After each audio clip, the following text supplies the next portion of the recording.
this week's drive, we take a tumble in Japan, sample a small Mercedes, rumble in Russia, and stuff an even smaller Mercedes. All in this week's drive.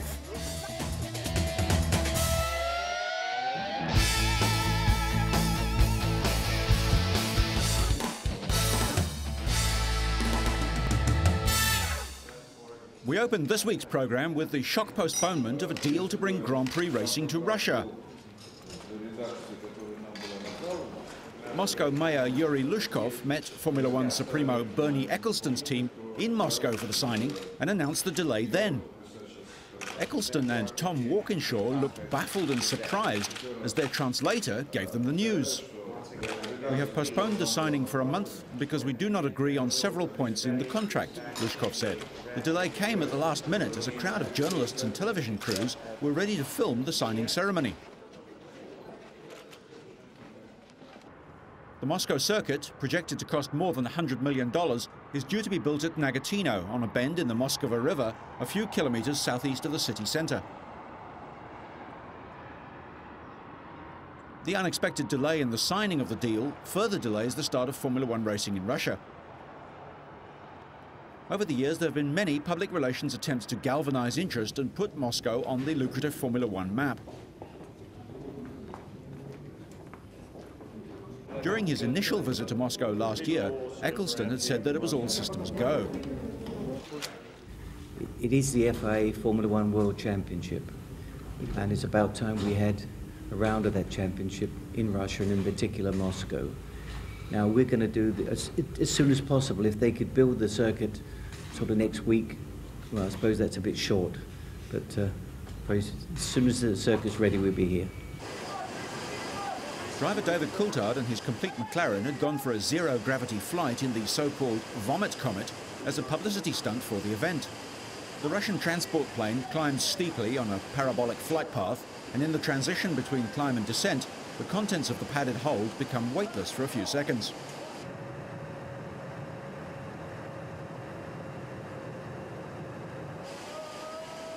Coulthard also got to play at being Superman, flying over his car, but for the moment, plans of a Russian Grand Prix would seem to be up in the air.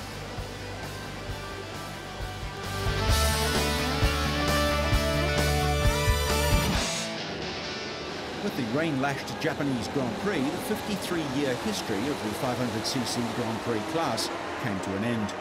The advent of 990cc four-stroke engines beside the two-strokes was expected to be a close battle, but the wet conditions proved the downfall of many top riders.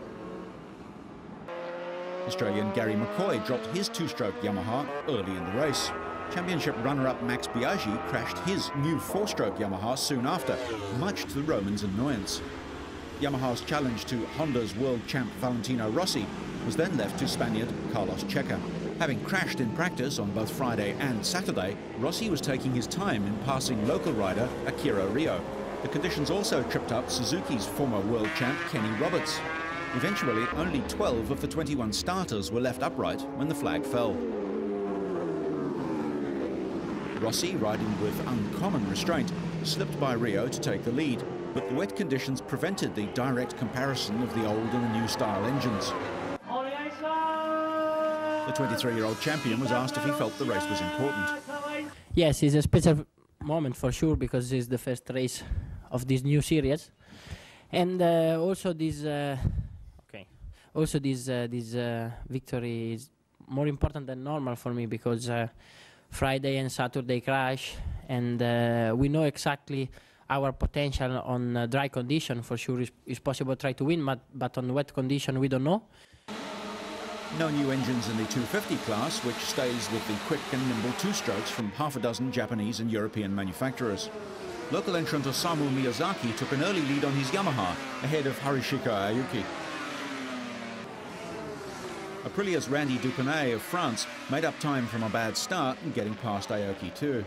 Aprilia had filled the front 5 grid positions in the dry, but had been swamped in the wet race. Fonzie Nito, nephew of Spanish superstar Angel, crashed his Aprilia. Miyazaki took his first Grand Prix win ahead of another local, Honda rider Sake. neither race in the full World Championship.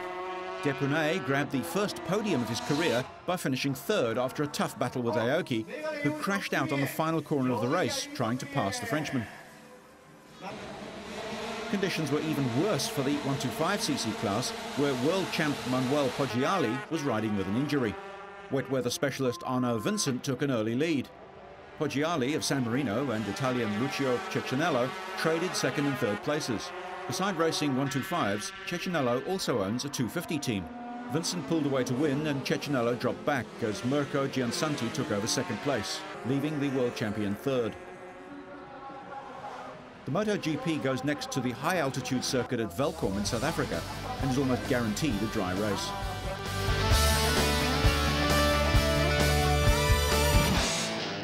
Over in the US, the Samsung Radio Shack 500 NASCAR race in Fort Worth, Texas, was rained out from its Sunday spot and rescheduled to the next day. Still, a crowd of 185,000 was on hand for the event. Matt Kenseth had to start at the back of the 43-car grid after changing an engine before the race, but was able to get to the front after 313 laps. Mark Martin tried unsuccessfully to pass second-place Jeff Gordon for the last 21 laps of the race. The dogfight for second place gave Kenseth the chance to extend his lead to the final flag. Kenseth's previous win this year was at the Subway 400 at North Carolina in February. His first Winston Cup victory came at the Coca-Cola 600 2 years ago. To save vital time, his pit crew had changed only 2 tyres instead of all 4 during the final pit stop on lap 309.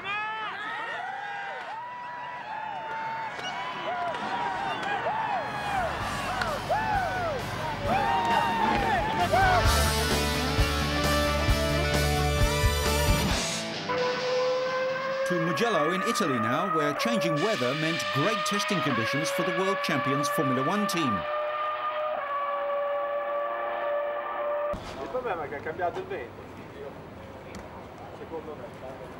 Ferrari took the unusual step of delaying the debut of their new car this year, saying it wasn't ready. The old car was still good enough for a couple of early wins, but relentless testing of the new car went on between races.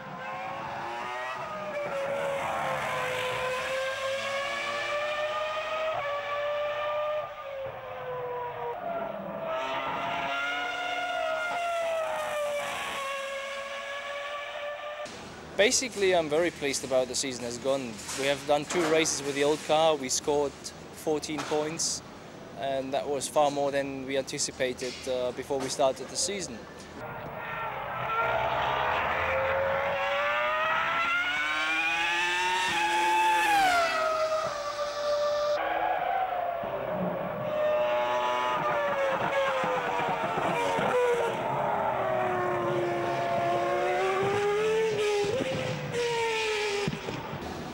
Every race is held in Italy is special, and Imola is one of those which we have huge support for Ferrari. We have done very good races there. We didn't have such a good one last year, obviously, so we have to make up something for last year. Team number 2, Rubens Barrichello, had to wait a little longer to get his shiny new car. Both drivers were in their new cars at Imola and scored a convincing 1-2. Oh, the new car is better because it's probably an easier car to drive. It's difficult to set up because it's a more extreme car. You really have to pay attention when you do the setup because it's a quicker car, and I mean I guess how difficult it is to build a car that is better than an already good car.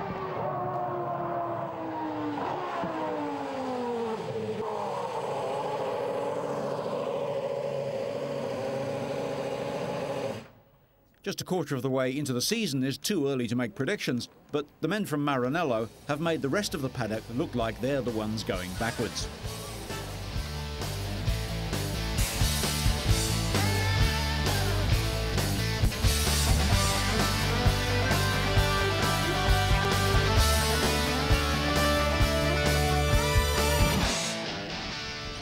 This is the car that almost wasn't. Within months of the launch of the original Mercedes-Benz A-Class in October 1997, it was at the centre of the Moose test fiasco. Swedish journalists performed a drastic collision avoidance swerve as part of their road test, and the car rolled over, prompting global criticism of the brave new design. The A-Class was a radical change for Mercedes, a small, front-wheel drive, one-box city car with a tiny, by Mercedes standards, 1400cc engine, and styling a long way from the regular, staid Star of Stuttgart three-box saloon. But Mercedes had invested lots of time and money in the A-Class, and they weren't about to let it, well, roll over and die. The factory sharpened their design pencils and decided to modify the suspension and fit high-tech electronic stability control device as standard. That was 5 years ago, and the A-Class has survived and thrived. But it was still a small car, especially in the back. Even moderately tall people in the front seats could make things really tight for anyone in the back seat. And there were some who criticised the interior as being beneath the standards expected in a Mercedes-Benz. So the factory revamped the car again. They gave it a classier interior, a new design dashboard with all new plastic parts, typical Benz switches, some wood trim and class-leading safety technology, 4 airbags, an upgraded stability control and electronically assisted brakes.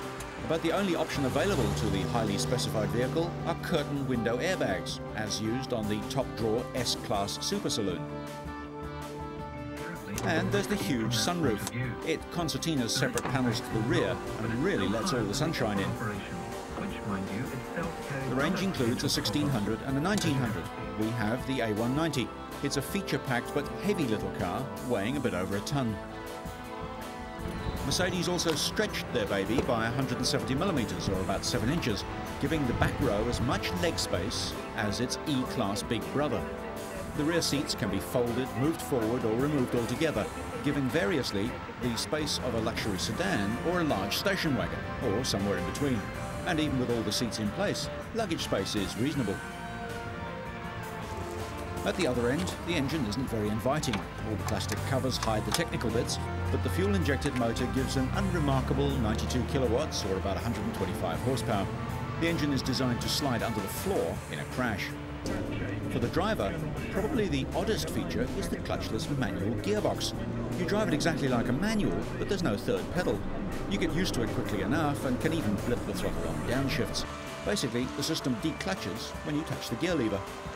The stability control feels if the car is beginning to slide and cuts power and applies the brakes as needed. The latest version is less obvious, and often the only thing you know is the flashing warning light in the big speedometer. It may be small, but the A-Class feels very much like a Mercedes.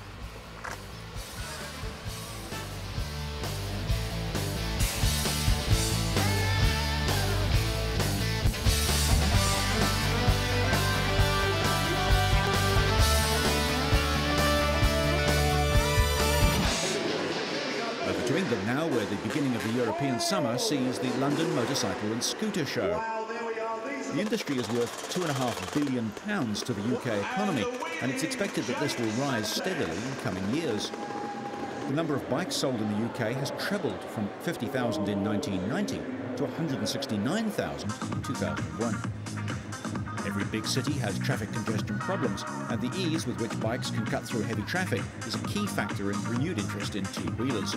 There are two real bike markets. One's the traditional lifestyle bike market. That'll always be there. That's Harley Davidson's and Hell's Angels, and we all have a touch of that in us. But the big market's the commuter market, because they're fast, because they cut through traffic, because they're cheap, because they're environmentally friendly. You know, they're affordable, they don't pay congestion charging. That's where the growth is. I think we expect to see the scooter market in particular growing very, very rapidly in the next decade.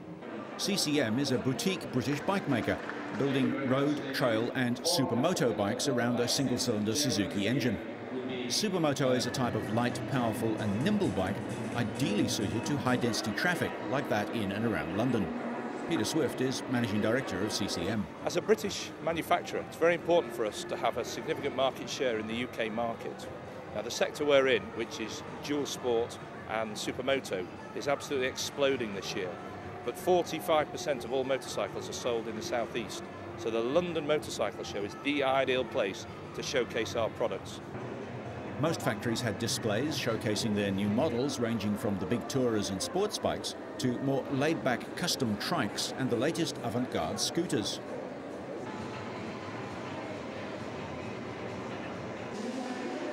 And if the glam, glitter and gleaming chrome got too much, there were the stunt rider displays to watch. Indoors, of course. You can't trust the English weather that much.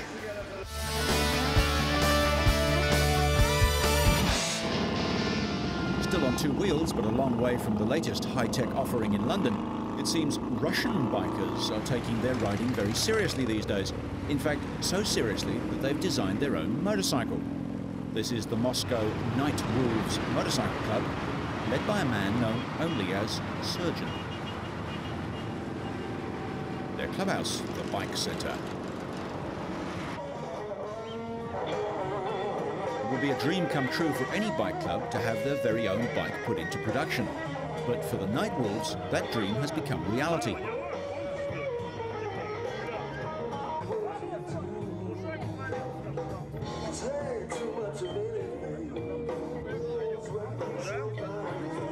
The club came up with a design for their dream machine, the Wolf, the brainchild of the sharp-thinking Surgeon. Russia should have its own Russian bike, with its own legend and with its own name.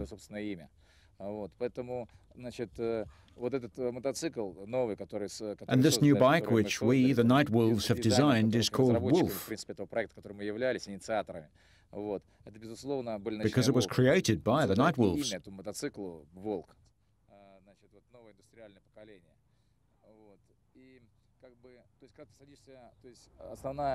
The main thing about it is that it's special. When you are riding a Japanese bike, for example, you're one of many. But when you are riding a Wolf, especially if it was tuned by our Wolf engineers, then even people who don't know much about bikes will turn their heads and stare. Like many citizens of the former communist states, Russians are pretty good at fixing things and keeping machines running. But as barriers fall, more and more imported machines are becoming available, and some worry that Russian industry will lose its identity. If the Wolf looks at all familiar, it's because it's based on the Ural, a long-running design itself loosely based on a World War II-era BMW.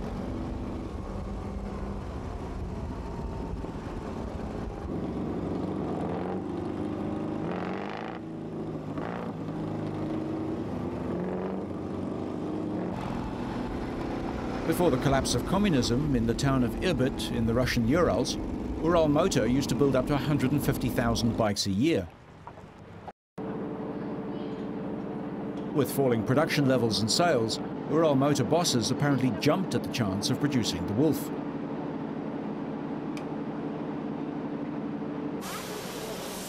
Initially, the first models of the Wolf were only available for sale in Russia. Ural Motor designers held back from offering the bike for sale on foreign markets. They wanted to further improve its design.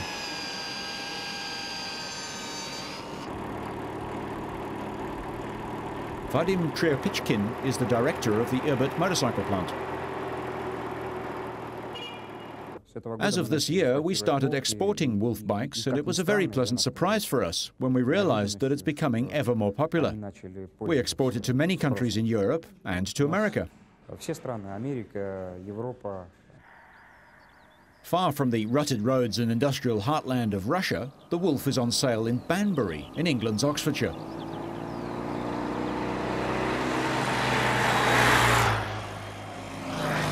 A standard Wolf will cost around 78,000 rubles, or $2,800 in Russia, cheap for a custom motorcycle of its type. But prices rise sharply for export.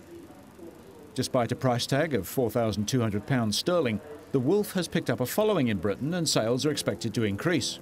David Angel owns the shop where the Russian bikes are sold. I think it's the fact that it's a custom that doesn't look like a Harley-Davidson, which makes it sell, because a Harley-Davidson has the V-twin. All the Japanese companies that are doing customs have basically tried to copy a Harley-Davidson. This is something unique. It's still a custom bike, it's still got the forward controls, but it hasn't got the V-twin engine. And some people are tired of the V-twin thing. You know, we've seen it, we've done it, we've been there. This is new. The Wolf is a flat twin 750cc, giving a modest 29.5 kilowatts of power. It has a 4-speed gearbox and holds 23 litres of fuel. The Ural won the Narodnya Marka, the People's Brand prize, given to companies that have won the love and reliance of Russian consumers. Will the new kings of the road be riding Russian motorcycles? Only time will tell.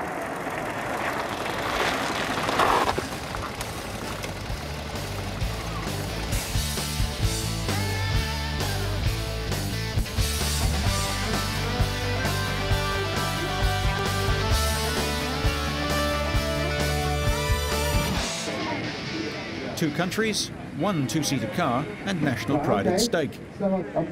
In a Germany versus England clash, two teams from each country dressed in team football kit gathered in London's Trafalgar Square to take part in the world record smart car stuffing competition. England won the toss and elected to go first. With an adjudicator from the Guinness Book of Records acting as referee, both teams were aiming to beat the existing world record set in 1999 in Germany and stuff as many people as possible into a two-seater smart car, which is built by Mercedes-Benz. The national pride of both teams was at stake as crowds of tourists watched both teams attempting to get 15 team members into the smart. Preparations for both teams included a spot of light jogging and stretching on the spot. One girl said being pushed and shoved was much like a trip on the London Underground. Oh, the sunroof open. It feels like being on the central line. To compete, each of the finalists had to be at least 5 feet tall and over the age of 18. German team members in white shirts watched how the English were doing it.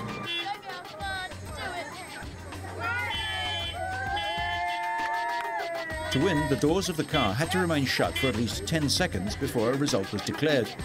Even that was going to be a long time for some. The door's closed. Come on, everybody now. 5, 4, 3, 2, 1. In the first round, England squeezed 13 people into the smart. When the whistle blew on the final round, England had crammed 14 people into the tiny car with an extra person on the dashboard. Having seen what they needed to beat, the German team started to pack in.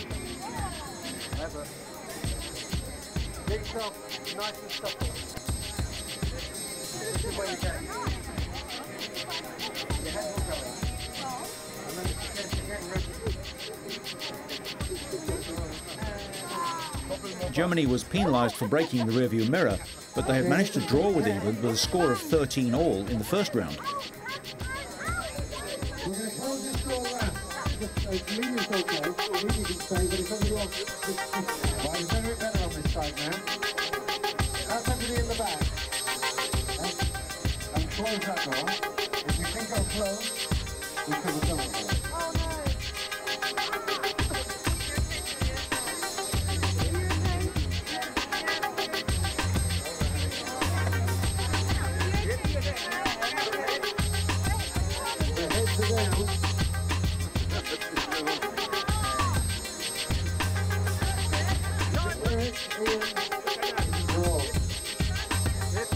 But the pressure was too much for Germany, whose second attempt went into extra time, and they finally had to concede defeat through injury. The final round score was England 14, Germany 13. Well, that's all for this week's drive, but next week we'll look at more two- and four-wheeled news and action, and take a drive in the new Honda CR-V. So make sure you come along for the drive.